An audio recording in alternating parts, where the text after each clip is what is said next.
приятели. Искам да споделя малко информация за моя матч. Така, първо благодаря на всички мои приятели, всички мои фенове, които ме подкрепиха за този матч на 8 юни в Нюкасъл, в Англия.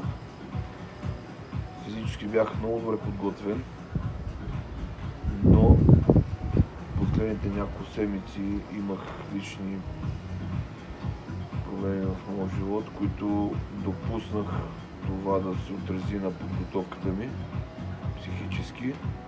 Все пак физическата подготовка е много по-силна от физическата. Но не съжалявам, защото личният ми живот е по-важен от професионалния. Това мога да кажа, така е трябвало да стане. Да изгуба достойно. Мача го спреха заради тежка аркада на левия ми клепач. Разцепен. Продължавам напред и обещавам, че ще допринеса още много победи в BKFC, защото направих много зрелищен матч. Организаторите на BKFC го потвърдиха след матча ми в Англия и очаквам много скоро отново покана да се бия и надявам се да зарадвам всички мои фенове и всички мои приятели, които се гордеят с мен, че ме познават.